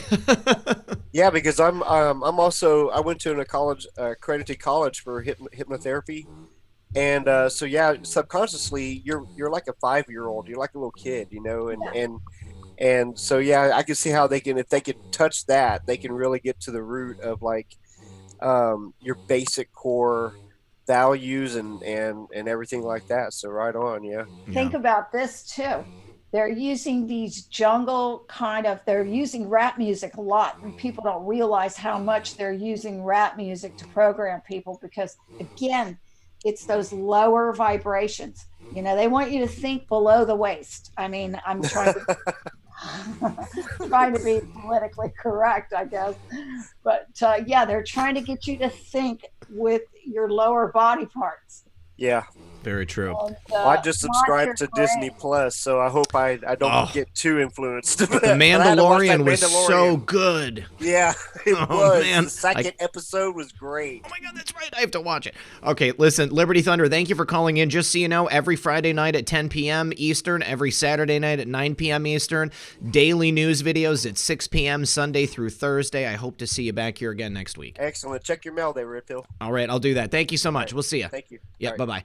Coming up next is David, and then if 3613 works, we got to finish these calls up. David, are you there? Okay, how about 3613? Are you there? All right, nobody's got their microphones working. Oh, yeah. Okay. Oh, 3613, you are here. What's your question for Linda Paris? Thank you. Not hearing anything now. All right. Well, Linda, we're going to close out the show since we are at the 12 o'clock hour. We're a couple of minutes after. First of all, before we go, I just want to say thank you very much to the audience. Thank you very much to all of my mods. And thank you especially to Linda Paris for coming on the program after all this time. Thank you so much, Linda. I had a lot of fun hanging out. Yeah, me too. It was a lot of fun, and time went very fast. Yes, it did. Yes, it did. All right. To anybody who didn't get a chance to call in, obviously, we will see you tomorrow night at 9 p.m. Jason was a Gentile is going to be here. And then on Sunday, I've got an interview with John Here to Help that's coming out. Yeah, should be really good. It's a couple of big revelations in that, so do not miss that. So thank you once again. That's all we have. Yeah, thank you once. Yeah. All right, guys, that's it. I was going to say something else and I completely forgot. So don't forget to subscribe to Linda Paris if you are not subscribed to McAllister TV. And good night, everyone, and God bless. We'll talk to you soon. Good night.